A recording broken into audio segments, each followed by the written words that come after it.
Bienvenidos a esta cuarta clase del módulo Primera Timoteo.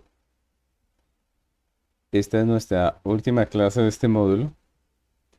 Hemos estado avanzando por este tema precioso de la primera epístola del apóstol Pablo a Timoteo y sobre todo enfocados en una práctica de la hermenéutica que hemos estado aprendiendo.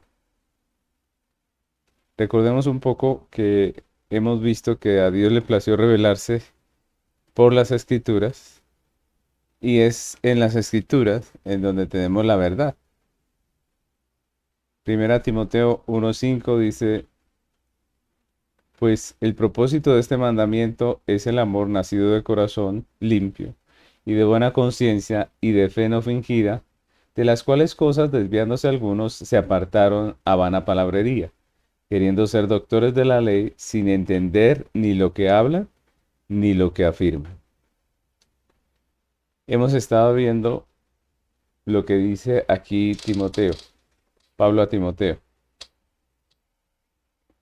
que cuando no estudiamos bien la palabra, que cuando no se estudia con juicio la palabra de Dios, pues uno podría llegar a terminar hablando cosas que no entiende, que no sabe. Por eso hemos visto que es importante el estudio. Dijimos que la verdad no es lo que uno entiende de la Biblia, sino que la verdad es lo que Dios quiso decir en la Biblia. Y por eso es importante que estudiemos la palabra de Dios. Hemos visto que la verdad se nos presenta en la Biblia de una manera manifiesta, es decir, que se ve con claridad, que se percibe claramente, pero también hay verdades que se nos presentan de manera latentes, es decir, que existen sin manifestarse exteriormente, que están ocultas allí dentro del texto y que es necesario estudiarlas para entenderlas. Y también de una manera inferida. Y cuando decimos inferida, estamos diciendo que aunque no está manifiesto ahí en el texto, ni está latente en el texto, se llega a una conclusión cierta o se deduce como una consecuencia lógica de lo que dice el texto. Entonces, para uno entender la Biblia, si uno hace una simple lectura, pues esa simple lectura le puede llevar a las verdades manifiestas, puede entender lo que está allí manifiesto, claro, ¿cierto? Pero se pierde lo que está latente o inferido. Y es por eso que es importante estudiar la palabra de Dios para entenderla eh, completamente. Hemos estado avanzando en este módulo. Quisiera poner un poco aquí el contenido. En la primera clase hablamos acerca del estudio introductorio de Timoteo. Vimos cómo el apóstol Pablo escribe esta carta a un pastor llamado Timoteo, un discípulo suyo. Le escribe esta carta porque lo había dejado a cargo de una iglesia local para que la ayudara en medio de sus situaciones difíciles. Y lo que hace el apóstol Pablo en esta carta es darle directrices, ¿no? Y eso fue lo que hicimos en la primera clase, hacer un estudio introductorio de la carta. Vimos cómo el apóstol Pablo trata asuntos importantes de la iglesia. Luego también hablamos en esa primera clase del sistema de variables, que dijimos que es un método hermenéutico a través del cual podemos llegar a estudiar la palabra de Dios a profundidad. Y allí empezamos un pequeño estudio, una pequeña práctica de lo que es el método o el sistema de variables. Y comenzamos en la clase 2 hablando de las variables independientes. En la clase 3 hablamos de las variables dependientes. Y en esta cuarta clase vamos a hablar de las variables transversales. Así que vamos a avanzar hoy en este tema de las variables transversales. Dentro de nuestro método, llamamos a estas variables transversales porque la palabra transversal nos habla de algo que se halla o se extiende atravesado de un lado al otro. Eso quiere decir transversal, que se atraviesa, ¿cierto? Y lo que se quiere dar a entender con esta palabra o de variables transversales es decir, que estas son las variables que amarran toda la teología, ¿no? Todo lo que hemos hecho en este estudio toda esa teología que hemos estado adquiriendo a través de este estudio, las doctrinas que hacen parte de estas variables transversales lo que van a hacer es amarrar nuestra teología y decir, efectivamente lo que usted está diciendo es bíblico, ¿sí? Prácticamente, ¿no? Estas variables son tan importantes que a través de ellas yo puedo comprobar si mi conclusión a la que llegué con respecto a un texto cuando lo estudio es bíblica o no es bíblica, ¿no? Si está de acuerdo a estas variables transversales, entonces quiere decir que es bíblica. Si no, pues entonces no. Las variables transversales son dos: la cristología y el pacto o la teología del pacto. La cristología y la teología del pacto. La Biblia es la historia de redención y por eso podemos decir que el gran contexto de la Biblia es ese, es la redención. Es Cristo, es su pacto eterno de redención. Y si ese es el contexto de todas las escrituras, pues todo lo que dice ella tiene que ver con ese gran contexto. Todo lo que Dios dispuso que fuera parte de ella, de la Biblia, pues va encaminado a ese objetivo, ¿no?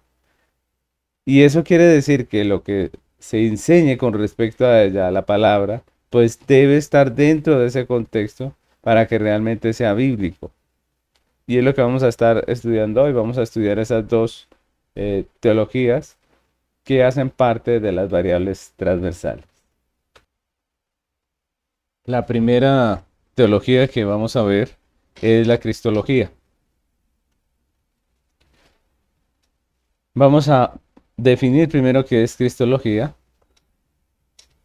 La cristología es la teología que estudia la persona de Cristo como redentor de la humanidad. Como creyentes reformados sabemos que la Biblia es la historia de redención y por ello cada vez que leemos las escrituras sabemos que la Biblia nos revela al redentor, al Salvador, ¿no? Desde los primeros versículos de Génesis hasta el último versículo de Apocalipsis, Cristo es el tema central de las escrituras. Siempre Cristo está allí como el tema principal. Algunos creyentes no creen que el Evangelio y la persona de Cristo, su obra, su redención, se puedan ver en el Antiguo Testamento. Pero el mismo Señor Jesucristo usó el Antiguo Testamento para hablarle a sus discípulos el Evangelio, para hablarle de quién era Él, de lo que venía a hacer en esta tierra. Es decir, el Antiguo Testamento anuncia lo que pasa en el Nuevo, ¿no? De tal manera que no solamente Jesús, sino que los apóstoles también eh, usaron el Antiguo Testamento. Nosotros vemos en Lucas capítulo 24, versículo 27, que después de la resurrección, Jesucristo habla a su iglesia. Le dice este texto, dice, comenzando desde Moisés y siguiendo por todos los profetas, les declaraba en todas las escrituras lo que de él decía. Miren, estamos hablando del Antiguo Testamento, hasta ahí no había Nuevo Testamento. Pero Jesús, a través de todas las escrituras, empezando desde Moisés, recordemos que Moisés fue el que escribió el Pentateuco, es decir, desde el Génesis, Jesús explicó a sus discípulos lo que él hizo a través de su muerte. Los apóstoles predicaron el Evangelio basados precisamente en los textos del Antiguo Testamento. Jesucristo es el mensaje de las Escrituras. Por tanto, si sacamos a Cristo de las Escrituras, del mensaje que estamos predicando, pues no queda sino simplemente historia y consejos morales. Juan capítulo 5, versículo 39 dice, escudriñad las Escrituras, porque a vosotros os parece que en ellas tenéis vida eterna, y ellas son las que dan testimonio de mí. Ese es un texto muy claro, lo hemos visto en otras ocasiones. Las escrituras son las que dan testimonio de Cristo. Ese es el mensaje central del Evangelio. Y cuando Jesús habló de escudriñar las escrituras, se estaba refiriendo al Antiguo Testamento. Toda la escritura habla de Cristo, habla del mensaje redentivo de nuestro Señor y Salvador. Todo sermón debe glorificar a Cristo o no es un sermón cristiano.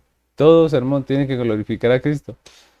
La cristología, la historia de redención, el pacto eterno de redención deben ser el contexto general de todos nuestros sermones. No se puede salir de ahí el, el intérprete porque ese es el gran contexto de las escrituras.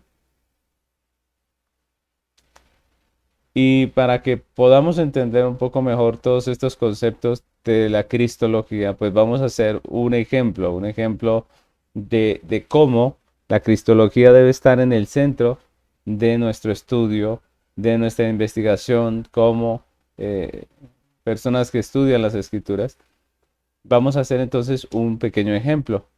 El ejemplo, vamos a empezar hablando de Cristo como creador. Entonces vamos a hablar de un tema específico, de Cristo como creador. Vamos a buscar en las escrituras, a escudriñar en las escrituras eh, la cristología. Dice en Génesis capítulo 1, versículos del 1 al 3, dice, en el principio creó Dios los cielos y la tierra estaba desordenada y vacía, y las tinieblas estaban sobre la faz del abismo, y el Espíritu de Dios se movía sobre la faz de las aguas. Y dijo Dios, sea la luz, y fue la luz. Ese es el Antiguo Testamento, Génesis 1:1. Ahora en el Nuevo Testamento vemos cómo Cristo estaba desde el principio. Dice Juan capítulo 1, versículos del 1 al 3, dice, en el principio era el verbo, y el verbo era con Dios, y el verbo era Dios. Este era el principio con Dios. Todas las cosas por Él fueron hechas, y sin Él nada de lo que ha sido hecho fue hecho. Claramente, el apóstol Juan en este Evangelio de Juan nos enseña que Cristo estaba en el principio creándolo todo con el Padre. Miremos que la cristología está en toda la escritura, ¿no? Lo que es verdad en el Antiguo Testamento es verdad en el Nuevo Testamento. De tal manera que cuando estudiamos las escrituras, cuando llegamos a algunas conclusiones, la cristología debe estar de acuerdo, porque la cristología es el gran contexto de las escrituras. Otro tema que podemos ver como ejemplo es en Génesis, Cristo como la simiente de la mujer. Dice Génesis capítulo 3, versículo 15. Y pondré enemistad entre ti y la mujer, y entre tu simiente y la simiente suya. Esta te herirá en la cabeza, y tú le herirás en el cañar. Y en el Nuevo Testamento lo dice de esta manera, ¿no? Ese era, en Génesis 3:15 era prácticamente el protoevangelio, que es prácticamente el primer mensaje que se da acerca del evangelio. Y lo que vemos en el Nuevo Testamento es que hay una corroboración de lo que dice el Antiguo Testamento. Dice en Gálatas 4, del 4 al 5, dice, pero cuando vino el cumplimiento del tiempo, Dios enviando a su Hijo, nacido de mujer y nacido bajo la ley, para que redimiese a los que estaban bajo la ley, a fin de que recibiésemos la adopción de hijos. Aquí el apóstol Pablo presenta a Cristo como la promesa cumplida en el Génesis, ¿no? En Génesis 3:15 se nos prometió que de la simiente de la mujer iba a venir uno que aplastaría la cabeza de Satanás. Y en Gálatas se nos presenta a Cristo como la simiente de la mujer, de el Salvador nacido de mujer. Ese es el evangelio prometido en el Antiguo Testamento y en el Nuevo el cumplimiento. Lo mismo podemos tener otro ejemplo con Éxodo. Éxodo presenta, entre otras cosas, presenta al Cordero de Dios como inmolado a favor de los pecadores. Así se presenta a Cristo en Éxodo. Dice Éxodo 12, versículo 5 al 7, dice, el animal será sin defecto, macho de un año, lo tomaréis de las ovejas o de las cabras, y lo guardaréis hasta el día 14 de este mes, y lo inmolará toda la congregación del pueblo de Israel entre las 2 tardes. y tomarán de la sangre y la pondrán en los postes, en los dos postes y en el dintel de las casas en que lo han de comer.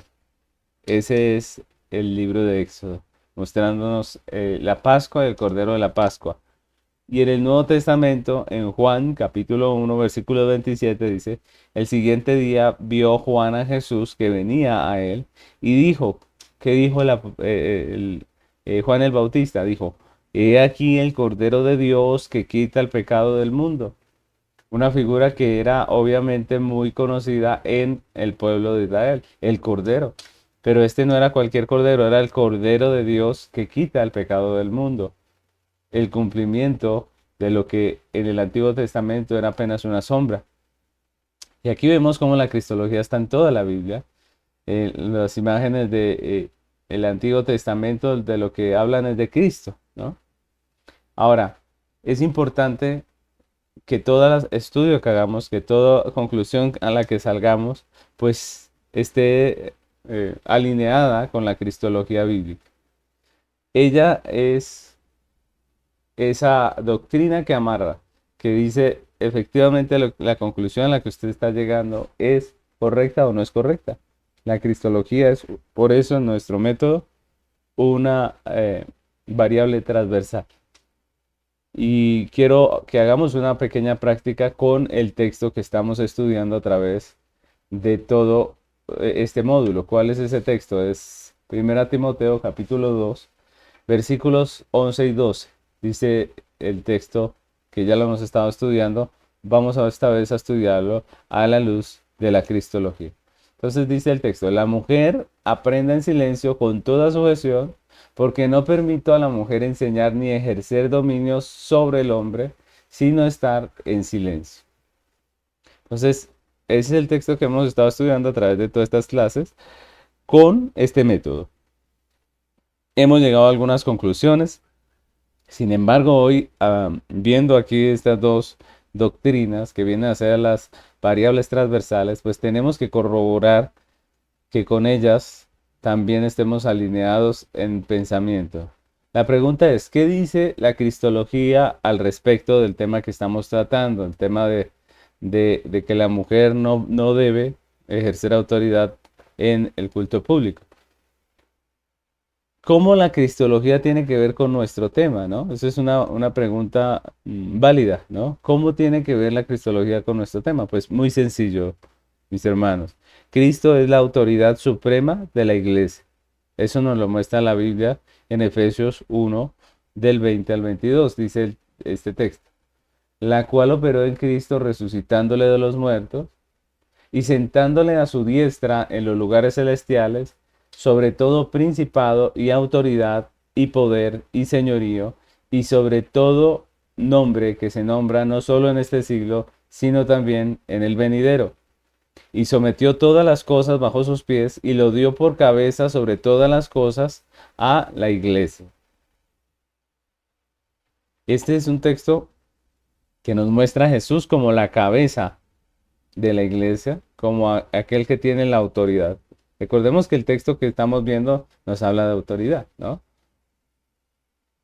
Jesucristo, que es hombre, miren lo interesante, Jesucristo es hombre, estamos hablando de el hombre y la mujer y el orden de Dios, y Jesucristo, que es hombre, es presentado en la Biblia como la figura de autoridad, de la misma manera que Dios estableció el orden en la creación. Jesucristo es hombre y es figura de autoridad y es presentado en el mismo orden que lo presenta el orden divino, la Biblia en todo lo que es el orden de Dios. Es decir, Cristo en su posición de autoridad confirma el orden de Dios.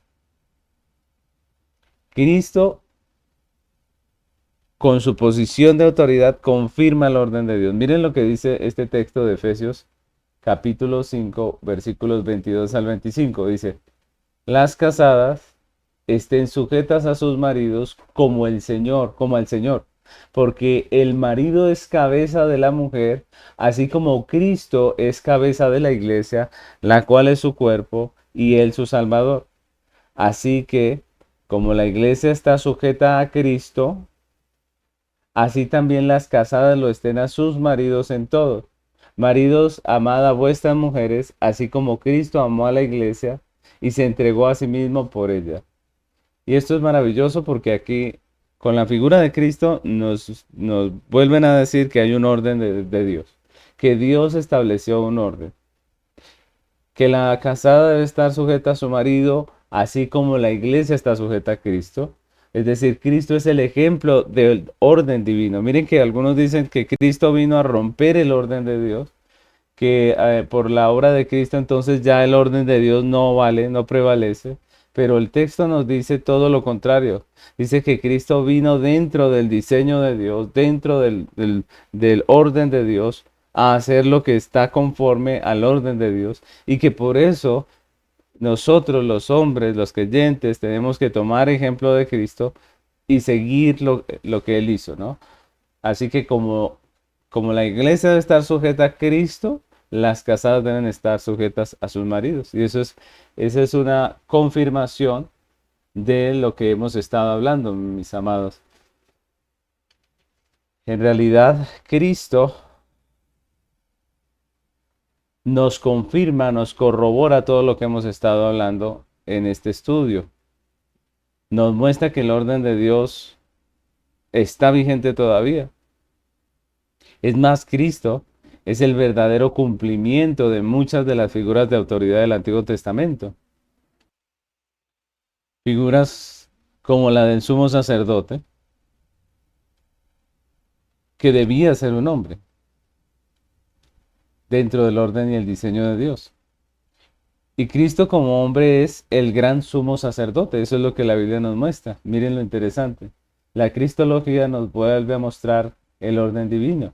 Hebreos 4, del 14 al 15 dice, por tanto, teniendo un gran sumo sacerdote que traspasó los cielos, Jesús, el Hijo de Dios, retengamos nuestra profesión, porque no tenemos un sumo sacerdote que no pueda compadecerse de nuestras debilidades, sino uno que fue tentado en todo, según nuestra semejanza, pero sin pecado. Entonces miren cómo aquí Hebreos nos muestra a Cristo como el gran sumo sacerdote. Todos esos figuras de autoridad del Antiguo Testamento debían ser hombres dentro del diseño de Dios, dentro de lo que Dios ordenó. Por eso levantarnos contra ese diseño es levantarnos contra Dios. Este no es un asunto de quién es mejor, de quién es más sabio, de quién es más fuerte, no. Este es un asunto de orden. Dios estableció un orden y así está desde Génesis hasta Apocalipsis. Y la cristología corrobora otra vez el orden de Dios presentado por el apóstol Pablo en el texto que estamos estudiando. Y eso es importantísimo. Miren que estamos diciendo que la cristología es una variable transversal porque confirma si lo que nosotros hemos entendido de un pasaje es o no es bíblico, es o no es cierto, está correcto o no está correcto. Y la cristología en este caso nos está diciendo que las conclusiones a las que hemos llegado con nuestro estudio del texto de Timoteo pues son verdaderas, son ciertas y el orden de Dios prevalece, el orden de Dios sigue vigente. Vamos a ver la segunda variable transversal, que es la teología del pacto. Y este es un tema muy importante para la iglesia de hoy porque muy pocas personas, de muy pocas iglesias modernas, entienden lo que es la teología del pacto. Desafortunadamente, el tema del pacto ha sido usado equivocadamente por los maestros del engaño, por hombres maliciosos que pretenden hacer del tema del pacto una excusa para pedir dinero. Pero la Biblia nos habla del pacto de una manera muy diferente. Cuando la Biblia habla del pacto no está hablando de dar dinero para nada. la Biblia nos habla del pacto eterno de redención, del pacto de Dios. Y vamos a definir primeramente qué es la teología del pacto. La teología del pacto es aquella que nos habla del tema central de las Escrituras, que es el pacto de Dios. Como vimos en la introducción, la Biblia es la historia de redención, es la historia del pacto eterno de redención, y el tema del pacto de Dios es, digámoslo así, como la columna vertebral de las Escrituras. Dios se propuso apartar un pueblo para sí y lo ha efectuado, lo ha realizado a través del pacto eterno de redención. Entonces toda la historia de la redención, desde Génesis hasta Apocalipsis, gira en torno al pacto de redención que Dios hizo en la eternidad con Cristo. Toda la historia de redención gira en torno a esa realidad del pacto. Hebreos capítulo 13, versículo 20 al 21 dice: y el Dios de paz, que resucitó de los muertos a nuestro Señor Jesucristo, el gran pastor de las ovejas, por la sangre del pacto eterno, os haga aptos en toda obra buena, para que hagáis su voluntad, haciendo Él en vosotros lo que es agradable delante de Él, por Jesucristo, al cual sea la gloria por todos los siglos. Amén. Este texto nos habla de la sangre del pacto eterno. Obviamente está refiriéndose a la sangre de Cristo. Y pues, aunque no es nuestro tema estudiar todo lo que es la teología del pacto, pues cabe decir que el pacto del que nos habla la Escritura es el pacto que realizó Dios con Cristo en la eternidad. Y aquí el texto nos habla de la sangre del pacto porque según el pacto era necesario que Cristo muriese en la cruz para que esa sangre preciosa fuese el pago del pecado de nosotros, la iglesia, delante de Dios, ¿no? Así que ese es el gran tema de la Biblia. Todo el Antiguo Testamento anuncia ese pacto. Muchas de las imágenes, figuras que tenemos en el Antiguo Testamento nos hablan de ese pacto. Y Dios desde el Génesis nos habla del pacto. Entonces todo lo que la Biblia dice tiene que ver con ese gran contexto que es el contexto del pacto.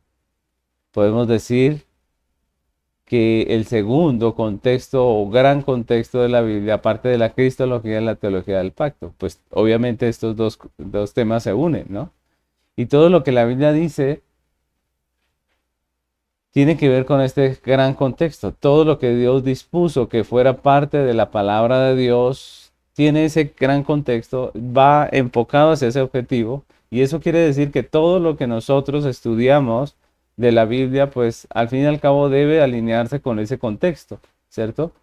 Si no, pues nos salimos, ¿no? Hay personas que piensan o hacen de la Biblia un manual de prosperidad y eso no es cierto. La Biblia es la historia de redención. Habla de mayordomía, claro que sí. Enseña una buena mayordomía, claro que sí. Pero no es un libro de finanzas, es la historia de redención. Ya hemos visto que la Biblia es esa historia del pacto de redención y podemos dividir la Biblia prácticamente de una manera que tiene que ver con el pacto. Y es una manera más justa de dividir la Biblia. En otro módulo creo que hicimos este mismo ejercicio de, de proponer una manera diferente de mirar lo que es el Antiguo y el Nuevo Testamento, ¿no? Eh, se tiene ese título de Antiguo y de Nuevo Testamento, sin embargo, una mirada mucho más seria de lo que es el libro, la palabra de Dios, nos deja ver que tal vez si nosotros estudiamos el texto realmente, pues podemos llamarlo de una manera diferente. El Antiguo Testamento se podría llamar mejor el pacto prometido. Recordemos que la palabra Antiguo Testamento pues fue puesta por las personas que tradujeron la Biblia, pero realmente la palabra Antiguo Testamento no es inspirada en el sentido de que no fue puesto de esa manera por Dios al libro desde Génesis hasta Malaquías, no. Simplemente las traducciones, los traductores pusieron este título de Antiguo Testamento y Nuevo Testamento, pero si nosotros vemos el tema, pues el Antiguo Testamento más podríamos llamarlo el pacto prometido, porque el Antiguo Testamento es la historia del pacto de redención como promesa. Y los pactos que encontramos en el Antiguo Testamento, pues todos apuntan a Cristo. Recordemos que en la Biblia, en el Antiguo Testamento, encontramos muchos pactos. Por eso hay personas que piensan que todos esos pactos apuntan a que Dios hizo un pacto al principio y luego vio como que no funcionó, hizo otro pacto y así. Pero eso no es lo que la Biblia enseña. El Antiguo Testamento está lleno de pactos, pero de pactos que nos hablan de un solo gran pacto, que es el pacto eterno de redención. Es decir, no más que un Dios de pactos, podemos decir que Dios es el Dios del pacto, porque los diferentes pactos nos hablan de un solo pacto, del pacto de redención. Entonces, los pactos que encontramos en el Antiguo Testamento, todos apuntan a lo mismo, a Cristo. Si nosotros recordamos los pactos, hablamos, por ejemplo, de la simiente de la mujer, que es Cristo. Hablamos del descendiente de Abraham, que es Cristo. Hablamos del rey del linaje de David que habría de venir, que es Cristo. Todo esto habla acerca de Cristo. Todos los pactos del Antiguo Testamento hablan de un solo pacto, el pacto eterno de redención, en donde Cristo es la figura.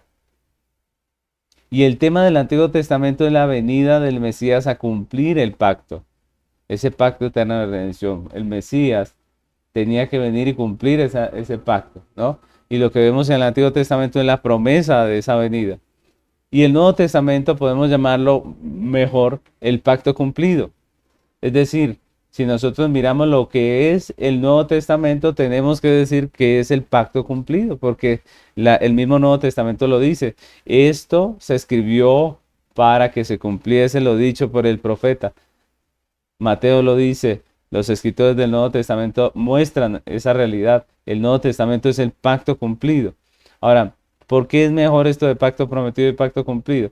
Porque nos hablan mucho más de lo que es realmente la Biblia. Cuando decimos Antiguo y Nuevo Testamento, estamos como diciendo, hay un testamento que ya es viejo, que ya no va más, y hay otro que es nuevo, que está vigente, ¿no? Es como si dijéramos eso, pero nosotros vemos que la realidad de la Biblia es que no es así, sino que la Biblia toda es el gran libro de Dios y que toda es importante. Desafortunadamente hay personas que ya desechan el Antiguo Testamento y dicen, eso ya no es para hoy, pero la Biblia es un solo libro y el Antiguo Testamento no es para desechar. El Antiguo Testamento son las bases sobre las cuales podemos hablar del Nuevo Testamento y podríamos decir mejor que el Antiguo Testamento es el pacto prometido y lo que vemos en el Nuevo es el cumplimiento de ese pacto. De tal manera que es importante el Antiguo, claro, es importantísimo porque es la promesa. Y el Nuevo, claro que también, porque es el cumplimiento. Entonces, todo lo que el Antiguo Testamento prometió concerniente a la salvación de su pueblo se cumplió en la persona de Cristo. El tema del Nuevo Testamento debe ser el cumplimiento del pacto por la obra del Redentor que es Cristo. Y por eso la ceremonia cambió del Antiguo Testamento al Nuevo Testamento. No porque Dios haya cambiado, sino porque Cristo cumplió el pacto. Si nosotros vemos las ceremonias del Antiguo Testamento, eran ceremonias en donde había sangre apuntando a la venida del Salvador que tenía que derramar su sangre en la cruz, cumpliendo el pacto eterno. Pero en el Nuevo Testamento vemos que cambian las ceremonias porque el Mesías ya vino. Es más, muchas de las prácticas ceremoniales que se hacían en el Antiguo Testamento ya no se hacen. ¿Por qué? No porque Dios haya cambiado, no porque Dios haya dicho ya no quiero que me adoren así porque ya no me gusta, sino porque Cristo cumplió con toda la demanda del pacto y ya es un tema cumplido. Por eso ya no tenemos, por ejemplo, que llevar un cordero al altar, porque el cordero de Dios ya fue inmolado. Entonces miren cómo el Nuevo Testamento no es la abolición del Antiguo, sino más bien es el cumplimiento del Antiguo Testamento, y es de esa manera que debemos verlo. Antiguo Testamento, pacto prometido, Nuevo Testamento, pacto cumplido. Y finalmente, en la consumación, podemos hablar del pacto consumado. El pacto consumado. El pacto eterno de redención será consumado en la eternidad. Y es lo que la iglesia espera, la consumación del pacto. Antiguo Testamento, pacto prometido, Nuevo Testamento, pacto cumplido, y en la consumación podemos ver el pacto consumado. Y por eso es de gran importancia examinar los pasajes de las Escrituras a la luz de ese gran contexto, de la historia del pacto de redención, que es, al final de cuentas, el tema de las Escrituras. Si nos salimos de ese tema de la redención, de Cristo, del pacto, pues nos estamos saliendo del tema de las Escrituras. Por eso cada tema que querramos estudiar a la luz de las Sagradas Escrituras debe abarcar la historia de redención completa y no solo el Nuevo Testamento, como hacen algunos, que ya dieron por deshecho el Antiguo Testamento. Si predicamos la Biblia quitando su tema central, que es el pacto de redención, pues no queda más, como dijimos también en el tema de la cristología, que enseñanzas y ejemplos de moralidad que apuntan a la salvación por obras y no al Evangelio eterno de redención. Por eso debemos tener esos dos temas como centrales dentro de todo los estudios que hagamos de las Sagradas Escrituras, como esas eh, variables transversales que amarran nuestra teología y que corroboran si lo que yo estoy concluyendo de un texto es o no es bíblico, ¿no? Entonces pongamos un pequeño ejemplo. El mejor ejemplo que podemos poner es el de la unidad de la Biblia, ¿no? De la historia de redención. Muchos creyentes ven la Biblia como dos historias totalmente diferentes, es decir, como que el Antiguo Testamento es uno y el Nuevo Testamento es otro libro, como si Dios hubiese intentado salvar a Israel en el Antiguo Testamento por obras y en el Nuevo Testamento decidió salvar a los gentiles por gracia. Entonces, esa es prácticamente la visión de muchos en este tiempo. Digo en este tiempo porque no ha sido así a través de toda la historia. Es en este tiempo en que la teología eh, ha llevado a las personas, una mala teología ha llevado a las personas a pensar de esta manera, como si la Biblia fuera dos libros, pero no es lo que vemos cuando estudiamos las Escrituras. No es Antiguo Testamento, Dios quiere salvar a Israel por obras, y Nuevo Testamento, Dios salva a la iglesia por gracia. No, eso no es. La teología del pacto nos deja ver que la Biblia no son dos dispensaciones diferentes, con dos pactos diferentes, sino que más bien es un solo pacto eterno de redención en dos administraciones, la de la promesa y la del cumplimiento. Es un solo pacto, el pacto eterno de redención, en dos administraciones, la de la promesa y la del cumplimiento. Entonces no hay dos pueblos de Dios, siempre ha sido uno y el mismo, y así lo hablan los apóstoles. Los apóstoles hablan de la iglesia como el Israel de Dios. Es más, las promesas del Antiguo Testamento son las mismas para la iglesia del Nuevo Testamento.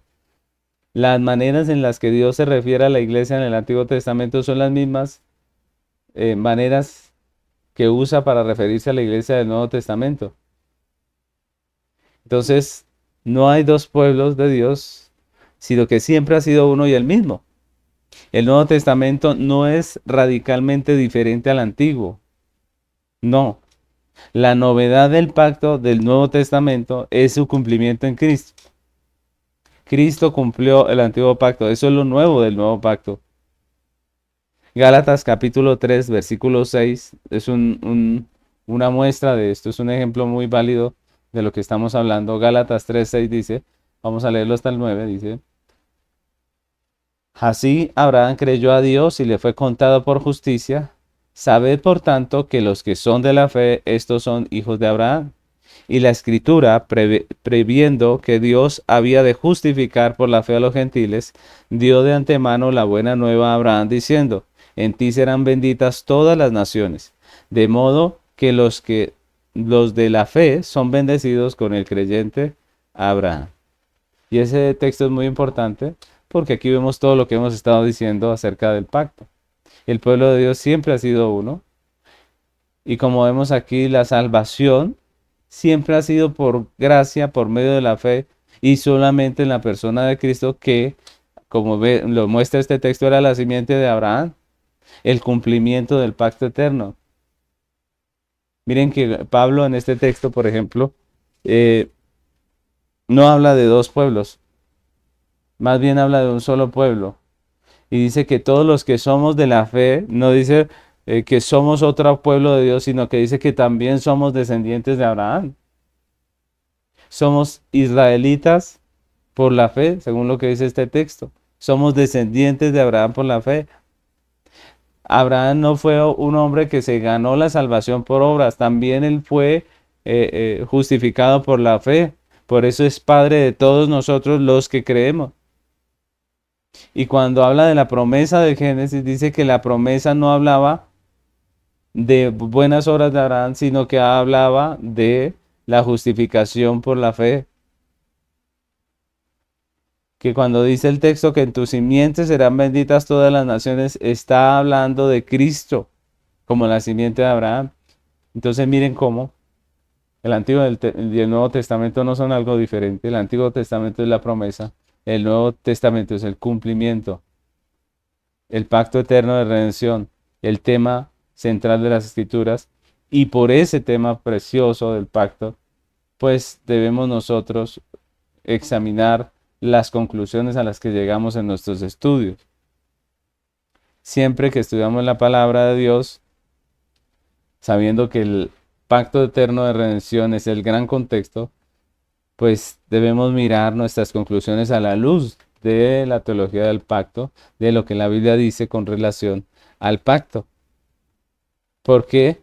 Porque ese es el gran tema, porque ese es el gran contexto. Recuerden que cuando hablamos de hermenéutica, cuando vimos la clase de hermenéutica, dijimos que la manera, para no salirnos de lo que quiere decir el autor, la manera más correcta es mirar cada pasaje dentro del contexto. Y dijimos que hay un contexto inmediato, un contexto mediato y un contexto remoto, ¿cierto? Y cuando hablamos de esto dijimos que el contexto inmediato es de lo que está hablando el autor en la carta o en el libro que estamos leyendo, ¿no? El contexto mediato viene a ser un contexto más amplio, puede ser el del capítulo o el del libro que estemos estudiando, ¿cierto? Pero el contexto remoto es el contexto donde está todo esto, ¿cierto? Y ese contexto remoto podemos decir aquí en este estudio que estamos teniendo hoy, que tiene que ver con Cristo y con el pacto. Porque la historia de la Biblia es la historia de redención, del pacto eterno de redención, de Cristo como el mediador del pacto. Y por eso, siempre que estudiamos un libro de la Biblia, un texto, tenemos que tener en cuenta este gran contexto de Cristo y el pacto eterno de redención. La Biblia no es un manual simplemente de buenas obras, de una vida sana, por ejemplo, sino que es la historia de redención. Si quitamos la redención, la historia de redención, el mediador que es Cristo de las Escrituras, pues tenemos una cantidad de historias hermosas, tenemos una cantidad de mandatos piadosos, eh, pero no tenemos el Evangelio. El Evangelio es la historia de redención, la obra de Cristo, lo que Cristo ha hecho por su pueblo, y por eso estos dos temas del pacto y de Cristo son las variables transversales a través de las cuales podemos llegar a corroborar la certidumbre de las conclusiones que nosotros sacamos en medio de nuestros estudios. Entonces, eso es muy importante. Ahora, yo quiero que pasemos a la práctica de lo que es esta, esta teología del pacto, a la práctica de lo que es el estudio de un texto siendo corroborado con la teología del pacto. Y vamos a hacerlo con el texto que estamos estudiando en todo este módulo, que es Primera Timoteo 2, 11 y 12. Dice, la mujer aprende en silencio con toda sujeción, porque no permito a la mujer enseñar ni ejercer dominio sobre el hombre, sino estar en silencio. ¿Qué dice entonces la teología del pacto con relación a este tema que estamos estudiando? Entonces, lo que podemos decir con respecto a este texto, visto a la luz de la teología del pacto, es que aunque el pacto beneficia y hace responsable a toda la iglesia, si nosotros consideramos la historia de redención, la Biblia, el varón siempre ha sido la autoridad representativa en este pacto. En el pacto de Dios siempre el varón ha sido la autoridad representativa. Y eso es importante, mis amados, dentro del texto que estamos estudiando, porque no volvemos a reiterar, no es un capricho de algunos pastores, de algunas iglesias, no es un capricho, es algo que está en toda la escritura. El hombre siempre ha sido autoridad representativa dentro del pacto de redención. Dios siempre estableció su pacto con el hombre como cabeza representativa. No es casualidad, mis hermanos. Dios siempre establece su pacto con el hombre como cabeza representativa. Si ustedes van al pacto de obras entre Dios y el hombre, en este caso Adán, pues Adán y Eva eran la pareja, pero Dios, ¿con quién hace el pacto? Con Adán. ¿A quién le comunica Dios el pacto cuando le dice que no coma de ese árbol? A Adán.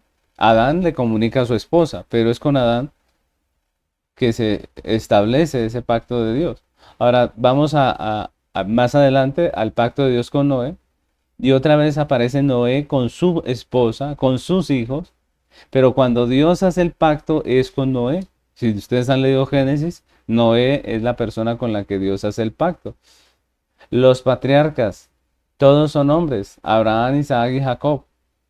Dios hizo el pacto con ellos, cada uno de ellos tenía su esposa, ¿cierto? Cada uno de ellos tenía su esposa piadosa, mujeres de Dios que hicieron bastante dentro del pueblo del pacto. Ellas fueron las que criaron a esos hijos piadosos como hombres de Dios, pero el pacto se hacía con el hombre. Miren que es el orden de Dios. Dios hizo un pacto con Abraham, ¿cierto? Era con él que era el pacto, ¿no? Ahí estaba su esposa Sara, obviamente como esposa de Abraham era Sara, pero Dios hace el pacto con Abraham, Dios hace el pacto con Isaac, con Jacob, que son los patriarcas. Luego vamos al pacto de la ley, en el libro de Éxodo, y vemos que la persona que está allí como cabeza, como autoridad, es Moisés. Dios hace el pacto con Moisés, tanto que algunos le llaman el pacto de Dios con Moisés. Lo mismo pasa con el pacto de Dios con David. Ese es otro ejemplo. David obviamente que era casado, tenía hijos, pero Dios hizo el pacto con David. Y en el nuevo pacto es con Cristo, como cabeza de la iglesia. Entonces miren que no es un capricho. Miremos que no es simplemente como que la mentalidad retrógrada de algunos que no quieren modernizarse, ¿no? Sino que como podemos ver, la teología del pacto también corrobora que el orden de Dios expuesto por el apóstol Pablo en los versículos de Timoteo es el correcto y que nosotros estamos llegando a una conclusión real, fuerte, bien cimentada de lo que la Biblia dice con respecto a un tema. Entonces miren cómo este pequeño ejemplo que hicimos a través de todo este módulo nos muestra un método, una manera en que nosotros podemos estudiar las escrituras, que es un método maravilloso,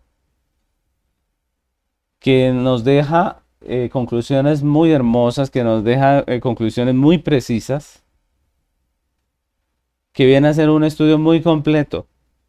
Cada vez que nosotros hagamos un estudio, recordemos, hay métodos como este preciosos a través de los cuales podemos llegar a conclusiones certeras que nos van a dejar a los que estamos en el oficio pastoral o de pronto de maestros de niños, maestros de jóvenes, maestros de escuela dominical, nos va a dejar una riqueza maravillosa en cada texto que estudiemos. Si nosotros hacemos esta misma práctica con cada pasaje que vamos a estudiar de las Escrituras, pues vamos a llegar a conclusiones mucho más certeras. Como les dije desde el comienzo que hicimos este estudio, para nosotros llegar a tener unas conclusiones verdaderamente bíblicas, debemos abandonar muchas veces muchos conceptos que hemos aprendido de personas que nos enseñaron mal, y es la realidad. Muchas veces hemos tenido personas que nos han enseñado tal vez con una buena intención, con un buen deseo, con un buen anhelo, nos han enseñado las escrituras de una manera incorrecta. ¿Y qué es lo bueno? Que nosotros, antes de ir a un comentario bíblico, antes de ir a un texto que nos explique el pasaje, más bien nosotros debemos hacer el estudio, así como lo acabamos de hacer. Lo importante es que nosotros lleguemos a las conclusiones que el autor de la Biblia llegó, que nosotros podamos entender lo que el escritor quiso plasmar en el pasaje. Y la única manera de hacerlo es a través del estudio. No es con una Biblia de estudio. Una Biblia de estudio se puede equivocar. Para lo que nos sirve una Biblia de estudio es para corroborar que lo que nosotros estamos pensando, pues otro ya lo vio dentro del texto, ¿sí? Pero el estudio deberíamos hacerlo nosotros, porque es la única manera en que nosotros podemos llegar a estar más seguros de que el texto realmente está diciendo lo que vamos a enseñar. Por eso es importante que nosotros aprendamos a hacer estos estudios cuando vayamos a enseñar de un tema, cuando vayamos a predicar. No nos copiemos, no tengamos esa teología de repetir lo que otro ya dijo, porque muchas veces no sabemos si lo que el otro dijo está bien o está mal. Entonces, la responsabilidad de todos los que enseñamos la Biblia es que nosotros debemos estudiar el pasaje. Esa es la responsabilidad. No se trata de copiar la enseñanza de otro, sino que nosotros mismos podamos hacer el estudio a través de estas teologías. Miren, hemos visto este precioso método que nos pone a estudiar el texto a través de diferentes teologías para que al final podamos llegar a una conclusión puntual llena de ingredientes enriquecedores que vamos adquiriendo a través del estudio de cada una de estas teologías. Y eso es muy hermoso. Así que yo les animo a que no dejemos esto allí nada más, sino que a partir de hoy esta sea la manera, una de los métodos que usemos para llegar a estudiar un pasaje, que empecemos a hacer esas prácticas con los libros, con los temas que estemos estudiando en nuestras respectivas iglesias, y podamos darle a la congregación un estudio bien hecho, un estudio al que le dediquemos tiempo. Obviamente, como ustedes pueden darse cuenta, estudiamos un pasaje de 2 versículos. Y si nosotros vamos a contabilizar el tiempo, realmente un buen estudio de las Sagradas Escrituras requiere tiempo. Requiere tiempo. Y por eso les animo a los que están enseñando que dediquen tiempo a el estudio de las Escrituras. Es nuestra responsabilidad. Si usted hace un estudio rápidamente, cogiéndose de un texto, cogiéndose de una Biblia de estudio, pues eso lo saca rápido, pero usted no sabe si lo que está enseñando es verdad o no. Yo le animo a que empiece usted a hacer la exégesis del texto, que empiece usted a trabajar de manera juiciosa y pueda llegar a conclusiones certeras donde pueda usted estar tranquilo con lo que está enseñando. Así que con este método y con estas variables terminamos lo que es el estudio de Primera Timoteo. Obviamente, más que estudiar el libro, estuvimos haciendo una práctica de hermenéutica, y con esta práctica hemos podido reforzar un poco más nuestra capacidad como personas que estudian las Escrituras para enseñarlas. Así que con esto terminamos este módulo, que espero que les haya sido de bendición, y nos vemos en el próximo módulo, si Dios lo permite. Bendiciones.